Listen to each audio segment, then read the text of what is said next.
안녕하십니까, 성도 여러분. 연휴를 맞이해서 많은 분들이 여행 중에 있는 것 같습니다. 설교자에게는 좋은 건지 그렇지 않은 건지 모르겠습니다. 그럼에도 불구하고 여러분 안식일을 맞이해서 주님전에 오신 여러분 진심으로 환영합니다. 하나님께서 이 안식일에 여러분에게 안식일에만 주실 수 있는 평안을 축복으로 주시기를 간절히 바랍니다.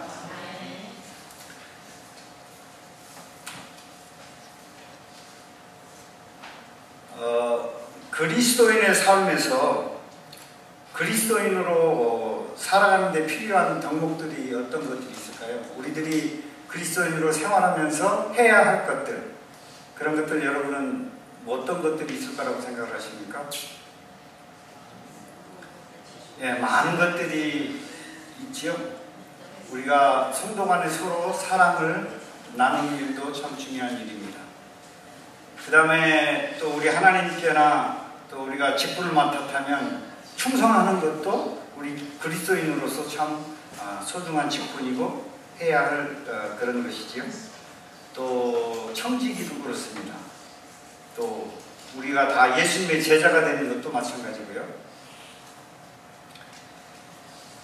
요즘 저희 교회에서 말씀 묵상을 많이 하는데 우리가 말씀 묵상 열심히 하는 것도 그리스도인의 삶 중에 또 우리가 해야 할 그런 덕목으로 저는 생각합니다. 신앙인으로 살아가기 위해요, 많은 것을 우리가 하며 살아가고 또 그 일을 위해서 노력하며 살아갑니다. 심지어 어떤 경우에는 정말 희생을 감수해야 되는데 하나밖에 없는 우리 목숨까지라도 내놓을 수 있는 그리스도인의 삶에서 필요한 것이라면 그런 것들도 우리들이 생각해 봐야 할 것입니다. 하지만 이런 것들도 그리스도인이 소망하는 그 어떤 것에 기초하지 않으면 어쩌면 그저 선한 한 사람으로 이 세상을 살다가 생을 마감하게 될지 모르는 그런 것입니다. 그래서 제가 오늘 여러분들하고 나눌 말씀의 주제는 소망입니다. 우리 그리스도인들이 살아가면서 해야 될 많은 것들이 있지만 그 중에서도 오늘 저녁에 여러분과 제가 나누고 싶은 것은 우리가 어떠한 소망을 가지고 이 세상을 살아가야 할 것인지 좀 말씀드리겠습니다. 그러면 여러분은 이 세상을 살면서 신앙적인 것이 아니래도 좋습니다. 무엇을 바라며 살고 계십니까? 무엇을 좀 희망하십니까? 무엇을 갖기를 좀 원하세요? 돈 많이 버는 거예요. 예. 그건 저도 마찬가지인 것 같습니다. 예, 뭐 개인적으로 바라는 것들이 많이 있을 수 있고 또 혹은 가정 안에서 그 가정에서 이루고자 하는 것들도 있을 줄 압니다. 또 혹은 직장에서 또 혹은 크게 나아가서 나라적으로도 좀 어떻게 했으면 하는 그런 것들이 우리가 다 바라는 것들이 있을 것입니다. 저도 이 말씀을 준비하면서 좀 생각을 해봤어요. 나는 무엇을 바라고 살까? 무엇을 좀 추구하며 살까? 무엇을 내가 좀 가졌으면 하는가? 하고 생각을 해봤더니 대부분이 너무 이기적인 것이고 또 개인적인 그런 것들이 많았다는 사실을 발견하게 됐어요. 그래서 이 자리에서 여러분들에게 말씀드리기는 좀 그렇습니다. 그래서 제가 한 가지 여담으로 말씀드리고 싶은 것은 올해 올림픽이 열리는데 우리나라가 꼭 예선을 조별 예선을 통과해서 16강에 좀 올라갔으면 하는 바람이 있습니다. 사람들은 한 세기가 바뀔 때마다 혹은 한 해가 바뀔 때마다 큰 미래에 대한 매우 아주 낙관적으로 좋아질 것이라는 그런 막연한 기대감을 가지고 한 해를 소망하며 그렇게 맞이하고 또 보내고 그렇게 합니다. 그 기본 바탕에는 인간이 눈부시게 발전한 과학이라든지 또 기계, 말할 수 없는 기계 발명품들, 또 의학, 요즘 현대의학이 너무나 발전 많이 되어 있잖아요. 그런 것들, 또 많은 사람들이 보다 더 많은 교육을 받음으로써 이 사회에 도덕적으로 더 좀 질이 높아지는 그런 도덕성을 갖추게 될 것 같다는 그런 근거를 기초하여 많은 사람들이 소망을 그런 쪽으로 가지고 이렇게 살아가시는 것을 볼 수가 있어요.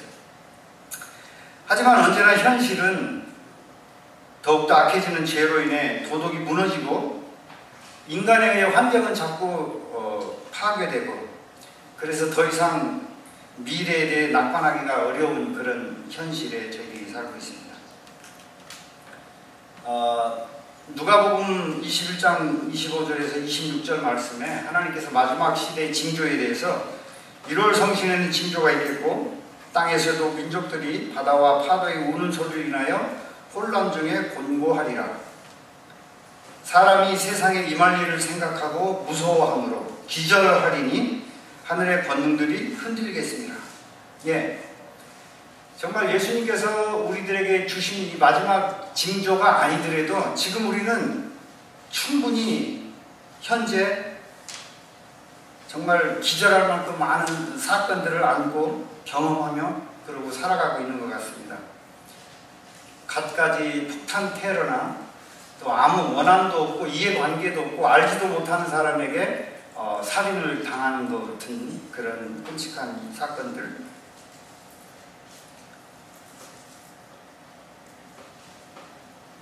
그런 기가 막힌 많은, 정말 우리가 지금도 마지막이라고 하지만 좀 더 마지막에 그 하나님께서 보여주신 그 징조가 아니더라도 우리는 정말 그런 경험들을 많이 하고 살아가는 것 같아요.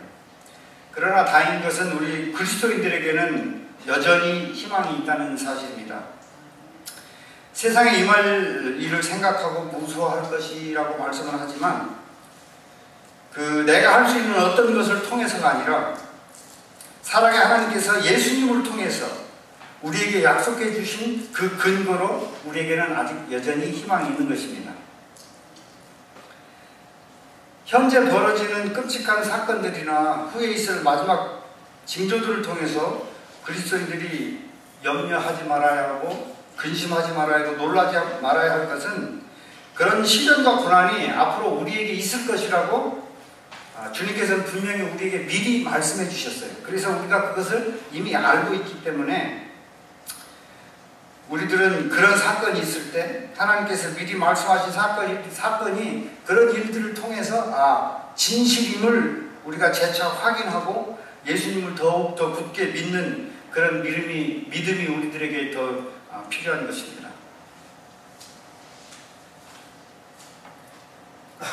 또 누가복음 21장 28절에서 계속되는 말씀에 이런 일이 되기를 시작하거든 일어나 머리를 들라. 너희 구속이 가까웠습니다. 예, 이런 일이 되기를, 하나님께서 마지막 시대에 있을 그 징조들을, 그런 일들이 일어날 때 우리가 해야 할 것은, 많은 사람들이 무서운 재난으로 두려워하고 경악하고 절망하고 그렇게 하고 있을 때 택함을 입은 저와 여러분은 이 모든 일을 통해서 주님의 재림이 가까웠고 또 우리가 그런 일을 보면서 우리의 신앙을 더 권고히 하고 주님의 재림을 더 준비하는데 박차를 다해야 할 것입니다. 그래서 우리가 그런 일들이 다가온다는 것은 예수님께서 우리를 구속하시기 위한 그 시간표 안에서 계획을 하나씩 이루신다는 사실을 생각할 때 우리는 오히려 두려움과 떨림 이전에 하나님께 감사하고 또 우리가 주님의 오심을 준비하는 그런 백성들로 살아가면 좋을 것 같습니다. 시대의 소망 187쪽에 이 세상의 우물에서 갈증을 풀려고 하는 자들은 다시 목마를 것을 마실 뿐이다. 도처에서 사람들은 만족을 얻지 못한다. 그들은 영혼의 필요를 공급할 수 있는 무엇을 갈망한다. 오직 한 분만이 그 필요를 채우실 수 있다. 세상의 필요, 곧 만국의 소망은 그리스도이다. 그분만이 나누어 줄 수 있는 하늘의 은혜는 생수와 같아서 영혼을 순결하게 하며 소송시키며 활력을 준다고 말씀하고 있습니다. 그래서 우리가 이 세상에서 바라고 이 세상에서 소망하는 것들은 정말 다 허무하고 정말 이루지 못하는 그런 것들이지만 또 그 갈증을 풀려고 하면 할수록 더 갈증이 심해진다고 말씀을 하지만 그 갈증을 우리들의 필요를 채워주실 분은 오직 그리스도 예수시라는 것을 말씀해 주고 있는 것입니다. 그래서 이제부터 이 세상에서 해결해 주지 못하는 또 해결되어지지 않는 그런 갈증들을 하나하나 풀어가 보겠습니다. 첫 번째는 영생의 소망입니다. 제가 말씀드리는 것들 중에서 여러분들 혹시 한번 공통점으로 한번 찾아보시면 고맙겠어요. 그리스도의 재림, 하나님 백성들의 부활, 새 하늘과 새 땅, 하나님과 예수님과 사랑하는 성도들과 함께 영원한 삶, 영생. 무슨 공통점이 좀 있습니까?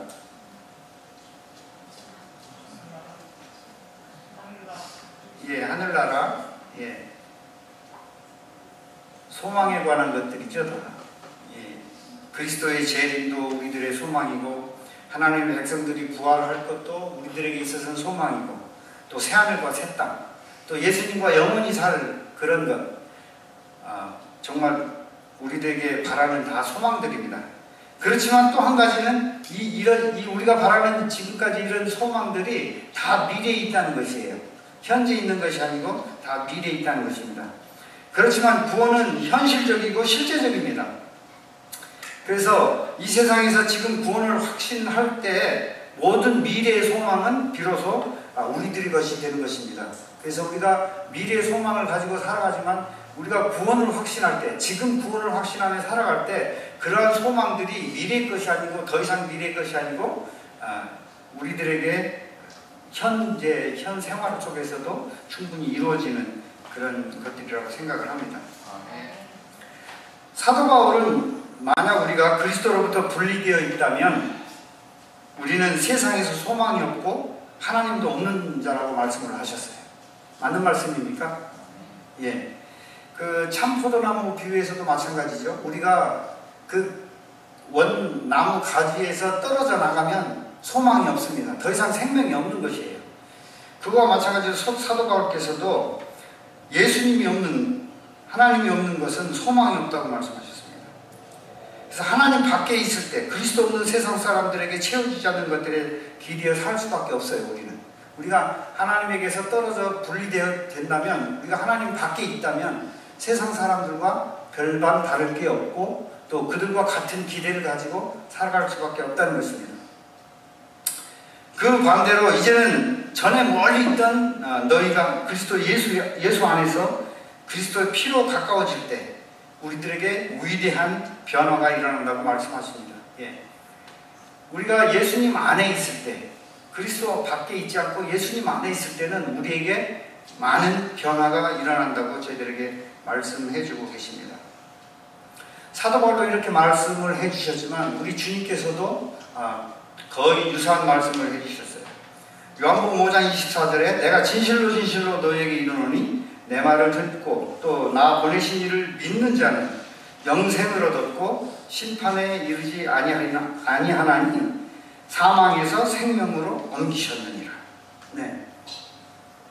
예수님께서도 우리들에게 말씀하실 때 그 예수님의 말씀을 듣고 그 보내신 자를 믿는 것, 듣는 것과 믿는 것은 동시에 일어나는 일입니다. 우리가 예수님의 말씀을 들었을 때 그것을 믿느냐 안 믿느냐는 우리의 선택이지만 그것은 반드시 동시에 일어나는 현상이에요. 그래서 예수님의 말씀을 듣고 우리가 그것을 믿는다면 정말 하나님께서는 우리에게 심판이 아니라 정말 사망에서 생명으로 옮기는, 그래서 영원한 삶을 우리에게 주시겠다고 그렇게 말씀하시고 계십니다. 그래서 우리가 예수님께서 우리에게 무슨 말씀을 하실 때 우리는 즉각 응답을 해야 되는데, 그때 우리가 정말 그 응답함으로 말미암아 정말 미래에 우리에게 주어질 것이지만 사망에서 생명으로 옮기면서 우리가 현실에서도 그 그 영원한 생명을 우리가 붙들고 살아갈 수 있는 큰 기쁨을 누리면서 살아갈 수 있다는 것을 예수님께서는 말씀해 주고 계시는 것입니다. 그러면 생명을 예수님께서 이렇게 주시겠다고 그랬는데 그 영원한 생명을 얻기 위해서 우리가 많이도 알 필요가 없어요. 딱 두 가지만 기억하시면 우리가 그 영원한 생명을 소유할 수가 있습니다. 그 첫째는 생명의 근원이 오직 그리스도 안에서만 발견된다는 것입니다. 그 다른 어떤 것도 아니고 그 누구도 아닌 그리스도 안에서만 이 생명이 발견되는 것입니다. 그 근거로 한 성경절들이 많이 있지만 요한복음 6장 33절에 하나님의 떡은 하늘에서 내려 세상에게 생명을 주는 것이니라. 예. 하나님의 그 말씀인 그 떡이 하늘에서 내려 세상에게 저와 여러분에게 생명을 준다고 이렇게 말씀을 하십니다. 그래서 우리가 예수님 안에 있을 때 그 생명을 우리가 늘 간직하고 살아갈 수 있게 되는 것이지요. 또 한 말씀은 요한복음 14장 6절에 예수께서 이르시되 내가 곧 길이요 진리요 생명이니 나로 말미암지 않고는 아버지께로 올 자가 없느니라. 예수님께서는 길이요 진리요 생명을 우리에게 보여주시겠다고 말씀하지 않으셨어요. 예수님 자신이 길이요 생명이요 진리라고 말씀하신 이유는 예수님이 이 하늘과 땅을 연결하는 길이 되시는 것입니다. 길이 되시기 때문에 우리가 예수님께서 제시하신 그 길로 그 길을 따라 이렇게 걸어가게 될 때 진리 안에 걸어가게 되고 결국은 정말 영원한 생명이 우리의 것이 된다는 것을 우리가 알아야 될 것입니다. 그래서 길은 예수님께서 우리에게 하늘로 인도하는 길이 되시고 또 이 진리라는 것은 끊임없이 예수님께서 성령님께서 우리들에게 가르쳐 주시는 것이에요. 그래서 삶은 이런 것이고 예수님을 따라오려면 이렇게 따라와야 되고 너가 살면서 어떻게 사랑하고 희생하며 살아가라. 이게 다 가르침이거든요. 이게 다 진리예요. 그래서 우리가 그 진리 안에서 그렇게 살아가다 보면 물론 이 영생을 주시는데 이 영생은 그리스도께서 사역하신 그 일을 통해서 예수님께서 3년 반 동안 공생애 하시면서 우리들에게 구속을 주시기 위해서 십자가에 달려 돌아가시는 그 사역을 통해서 비로소 우리에게 영생을 주시겠다고 이렇게 말씀해 주고 계세요.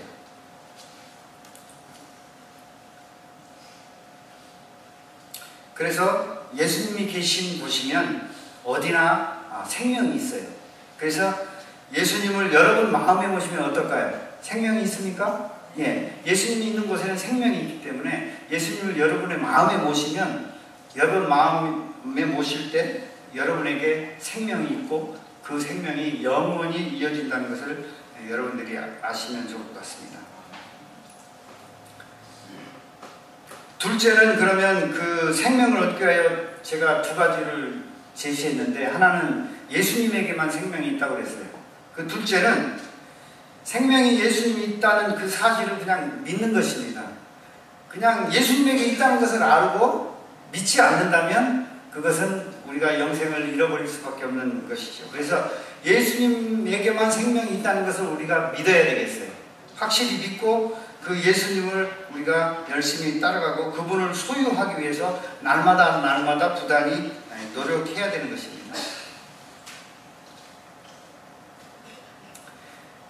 예수님을 따라가기로 결정했을 때 내 삶이 풍요로워지고 예수님이 필요 없는 것처럼 보일 때 우리가 예수님을 좀 멀리 하는 것이 아니고 또 내가 정말 간절히 예수님이 필요한 그런 내 삶의 상황이어서 예수님을 내가 모시는 게 아니고 상황이 어떠하든 간에 어떤 상황이든지 상관없이 우리는 늘 좋을 때든 나쁠 때든 정말 내 상황이 어떠하든지 계속해서 예수님과의 관계를 지속하기 위해서 우리는 부단히 노력하고 또 주님께 매달리는 그런 삶을 통해서만이 우리가 예수님께서 주시는 생명을 얻을 수 있는 것입니다.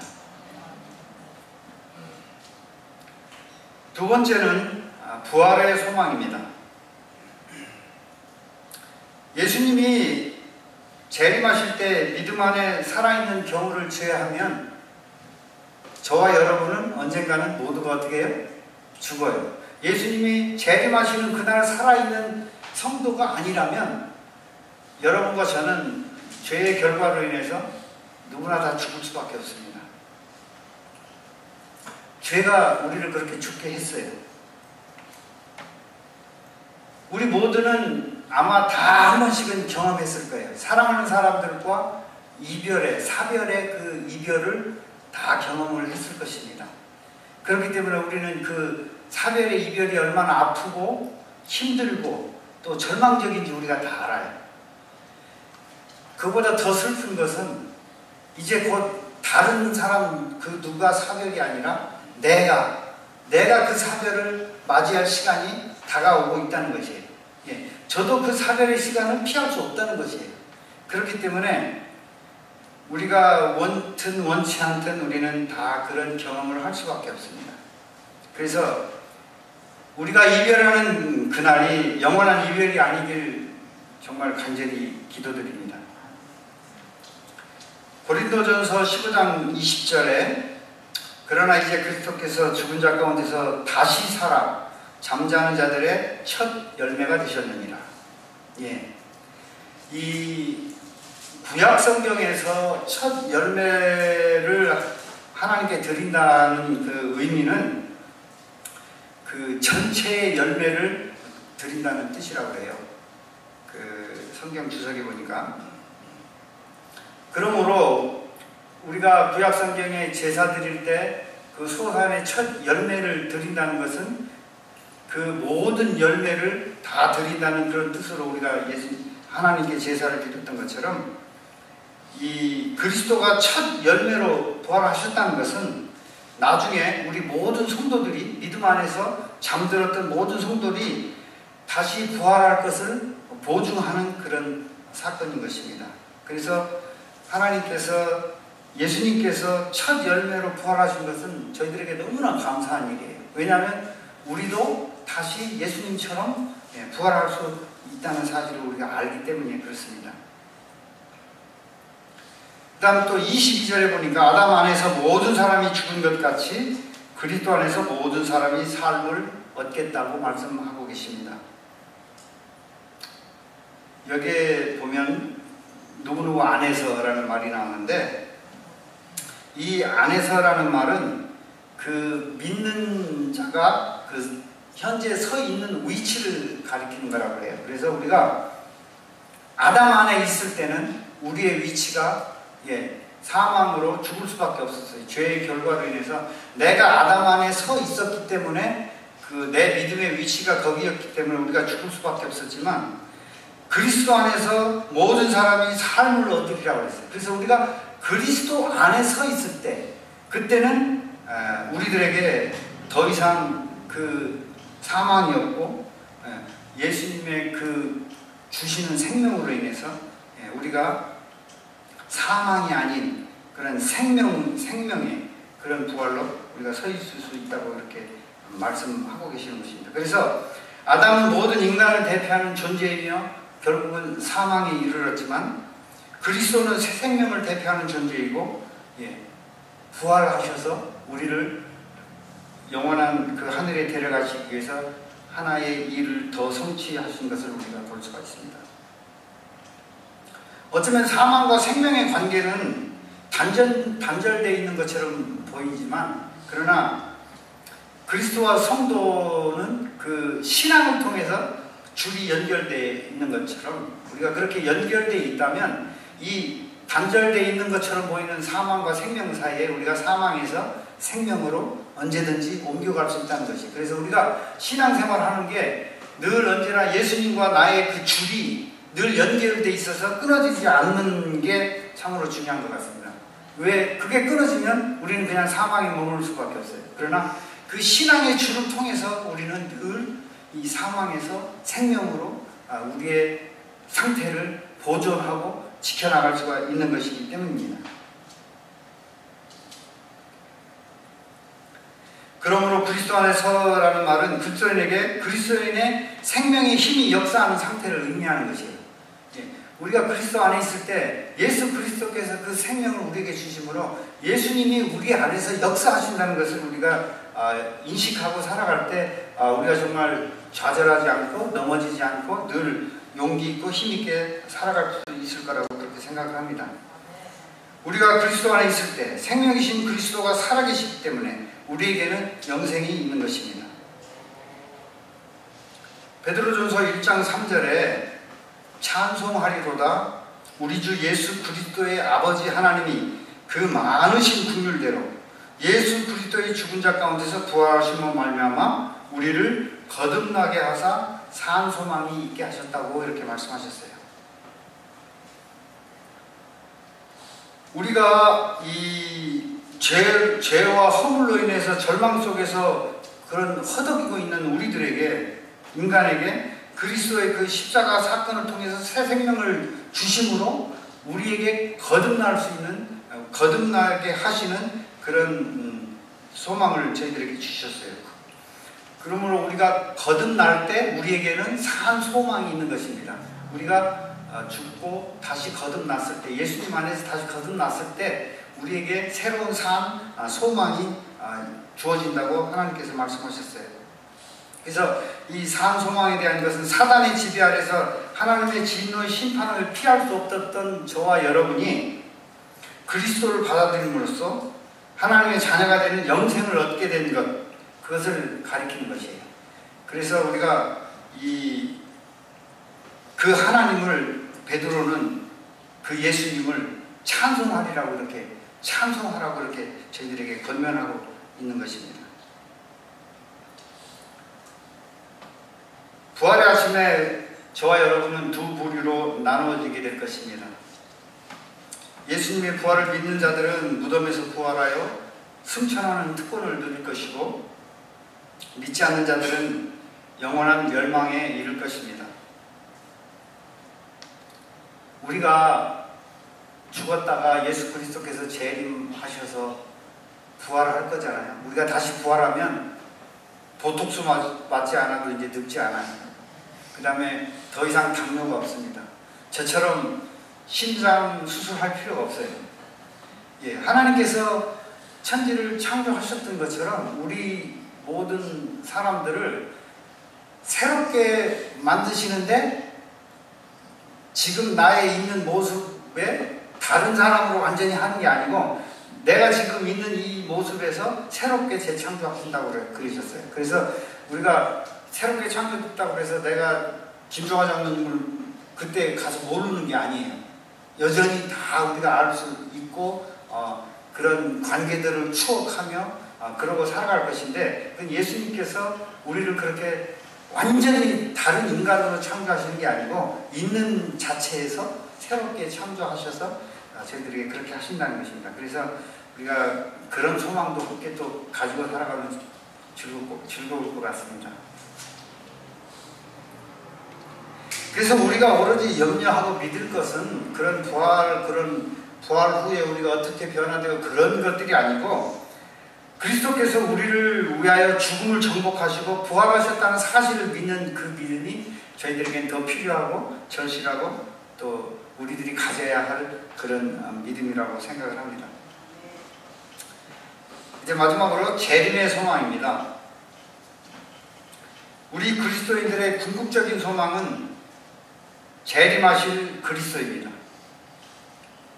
디도서 2장 13절에 복스러운 소망, 이 복스러운 소망은 예수님의 그 재림을 말하는 거예요. 그래서 이 복스러운 소망과 우리 크신 하나님 구주 예수 그리스도 영광이 나타나심을 기다리게 하셨습니다. 예, 그 예수님의 그 영광스러운 그 재림을 우리에게 기다리라고 그랬어요. 기다리라. 그래서 이 기다리다라는 것은 고대하다라는 그런 뜻도 있어요. 그래서 우리가 그 영광스러운 예수님의 그 재림을 기다리고 고대할 때 저희들에게 주어지는 특권이 있다고 말씀하십니다. 이 복스러운 소망은 곧 그리스도의 다시 오심에 대한 소망은 인간의 어려운 상황 속에서도 신자의 심령을 복돋우며 용기를 견고하게 하고 믿음으로 위대한 그 격려가 됐다고 이렇게 말씀하고 있어요.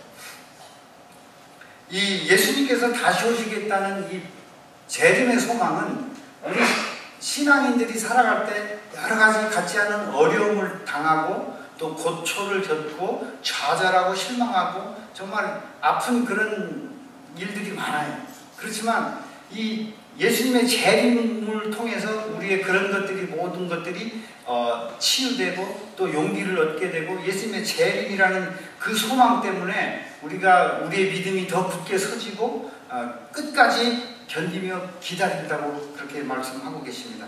그래서 그만큼 그 예수님의 재림이 우리에게 희망을 주는 거예요. 우리에게 더할 나위 없는 그런 희망을 계속해서 우리에게 주고 있는 것입니다.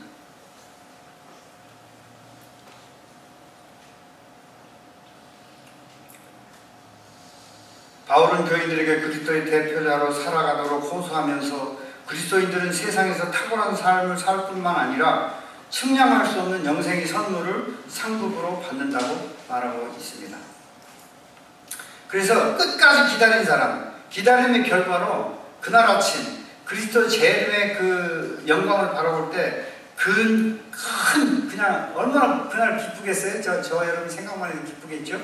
예, 우리가 끝까지 기다리면 예수님 오시는 그날 우리가 그 기쁨을 거기서 맛볼 수 있을 거라고 사도 바울은 우리에게 권면하고 있어요. 그래서 그 상상 하나만으로도 우리가 살아갈 때 정말 힘이 되고 능력이 막 솟아나는 것 같습니다. 여러분, 그리스도께서 초림하실 때 많은 경로를 통해서 말씀해 주셨습니까? 예, 많은 경로를 통해서 그리스도께서 초림하실 것이라는 것을 저희들에게 이미 알려주셨어요. 또 약속대로 그리스도가 오셨습니까? 예, 약속대로 그리스도께서 오셨어요. 재림의 약속은 초림보다 더 다양하게 주어졌습니다. 내가 다시 오리라. 예, 다시 오시라. 내가 다시 오리라. 정말 다시 오실 그 예수님께서 하신 말씀이에요. 내가 다시 오리라. 예. 또 계시록 22장에도 내가 진실로 속히 오리라. 예. 우리에게 다시 오시겠다고 하시고 속히 오시겠다고 말씀하십니다. 그래서 초림 때 예수님이 오신다는 것을 알려주셨던 것처럼 재림 때 역시 우리들에게 가르쳐주시고 초림의 성취를 하셨던 것처럼 재림도 분명히 우리들에게 일어날 성취의 사건 중에 하나입니다. 그래서 우리가 예수님의 재림을 바라고 소망하고 또 그 재림을 바라면서 우리가 신앙을 해야 될 거라고 생각을 합니다. 예수님의 재림은 구속에 있어서 절정이고 결말 사건입니다. 죄의 문제로 인한 이 세상의 모든 불행의 궁극적인 해결책은 제가 서두에서 말씀드렸지만 인간들이 고안한 어떤 법이나 무슨 기계 발명품이나 이런 것에 기초하지 않고 그런 어떤 사물에 기초하지 않고 오직 예수께서 우리에게 하신 그 약속에 기초하여 정말 우리가 예수님을 따라가고 또 이 세상에서 가질 수 없는 그런 소망들을 우리가 늘 가지고 살아갈 수 있다는 것입니다. 그러므로 그리스도 안에서 우리가 가지고 있는 소망은 우리 믿음의 필수적인 부분들이에요. 우리가 믿음 생활을 하는 데 있어서 필수적이에요. 그 그리스도의 소망을 가진다는 것은 우리 신앙생활에 아주 플러스가 되는 거예요. 이러한 우리의 소망으로 우리들의 삶의 질을 또 신앙의 질을 높이는 데 영향을 미쳐야 할 것입니다. 우리들이 가지고 있는 그 소망을 통해서 우리의 삶이 좀 더 나아지고 우리의 신앙이 좀 더 발전해지는 그런 영향까지 우리 자신들에게 미치면서 살아가야 될 것이라고 생각을 합니다. 마지막으로 시편 31편 24절 말씀을 읽고 말씀을 마치겠습니다. 강하고 담대하라. 여호와를 바라는 너희들아. 강하고 담대하라. 여호와를 바라는 너희들아. 말씀을 마치겠습니다.